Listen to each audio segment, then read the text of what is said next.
Good evening, Collegiate Africans. Welcome back po dito sa ating YouTube channel. At ang mainit po nating update ngayon ay pumapatungkol po dito sa secret ng TVJ na kung bakit talagang panalong panalo po ang TVJ.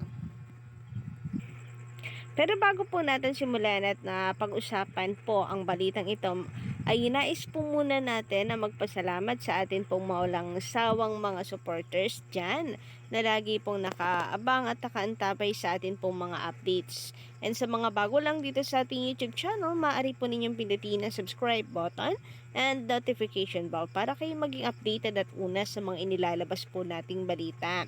Sa mga masusugid naman natin taga-subaybay, big shout out po sa inyong lahat na nandito po ngayon, nakikinig at nakatambay sa ating channel. Nandito na naman nga po si Gandara, ang inyong collegiate tower cards na maghahatid sa inyo ng mga latest at mga balita hinggil po sa TVJ and Digital Cards at mga suliranin na kanila pong kinakaharap. Basta po para sa TVJ, sa Itbulaga, sa history ng Pilipinas. Sama-sama po tayo at suportahan ang TVJ upang mabawi po ang Bulaga at makita na si EAT at Bulaga. And eto na nga po ka-legit na rekan, simulan po natin ang ating balitaan at talakayan. So alam naman po natin ang TVJ, 4 na dekada na. Maglilimang dekada na po sa noon time sa Itbulaga po ha. Kasi kung sabi nga po nila Joey De Leon, kung kasama po yung sa panahon nila na student canteen which is noon time din, matagal na po talaga sila sa noon time. Mula noon hanggang ngayon, nananatili po ang pagmamahal ng mga tao at respeto po. Siyempre, haligi na po yan ng industriya, ang TVJ, of course, sabi nga po ni Kim Chung.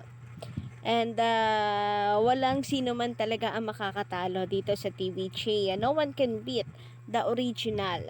No one can beat the legend, the iconic trio. The Tito Vic and Joey.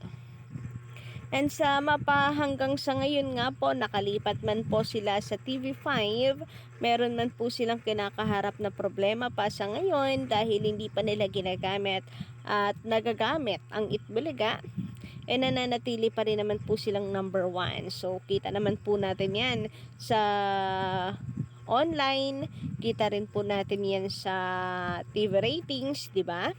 And kung minsan man pong nakakachamba itong kabila, ay hayaan na po natin. Wala kasi tayong magagawa minsan ang panahon hindi po natin hawak. Kagaya nito, masama po ang panahon sa ibang lugar. So, northern, guys, northern ay masama po ang panahon. So, marami po ang hindi nakakapanood ng kanilang television. Nariyan nga't maganda po ang panahon, napakahina po ng signal ng TV5.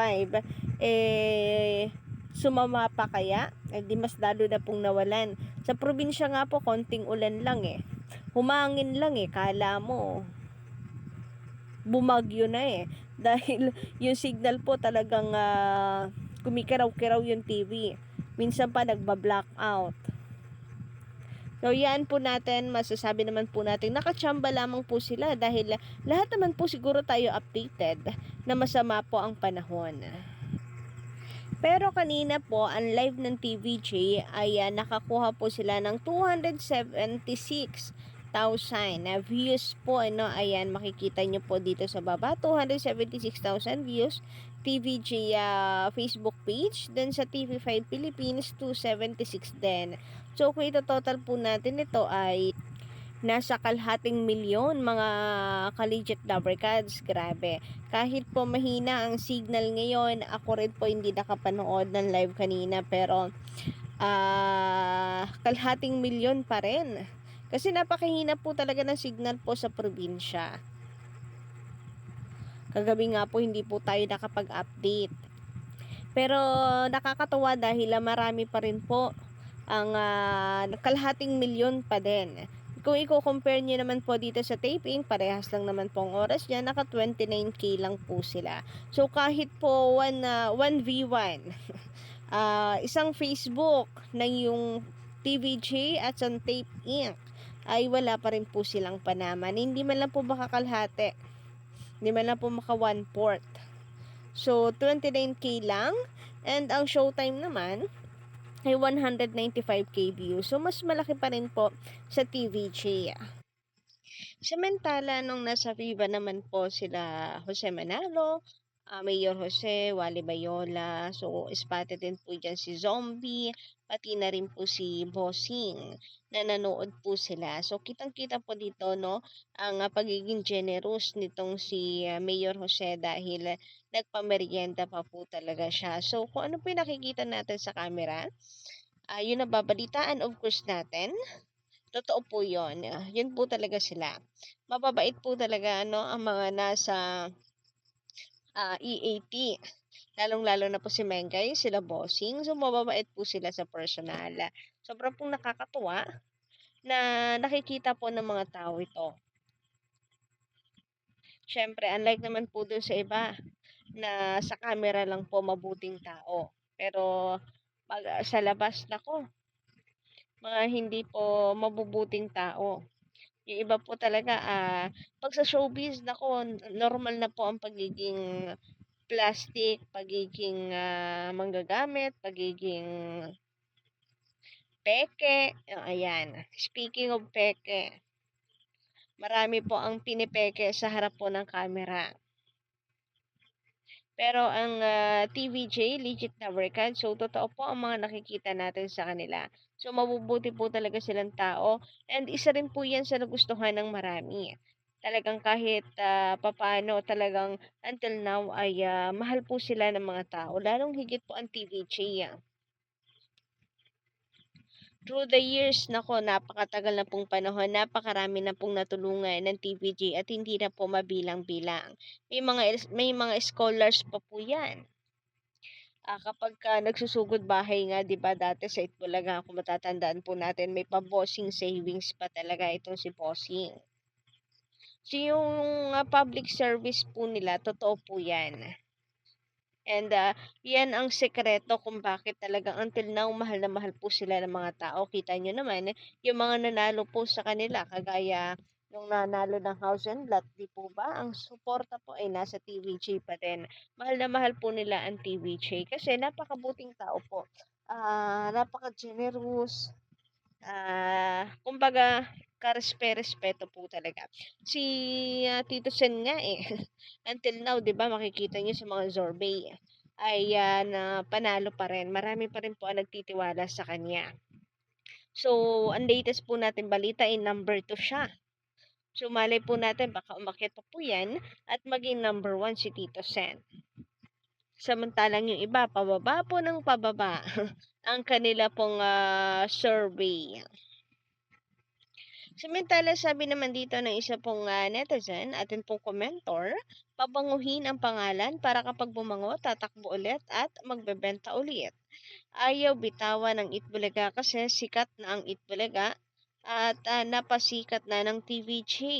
Yung mga host ng Fake Bulaga walang kahirap-hirap. Puboy Isko Paulo, aso ng halushos. Sabi pa dito no ni Sir Roy Mogol, shoutout at magandang gabi. Wala yan si Isko, ginagamit lang niya ang Itbulaga para lang sa kanyang intensyon. Halatang halata galawan ni Isko. Ginagamit ni Isko ang Itbulaga sa pamumulitika.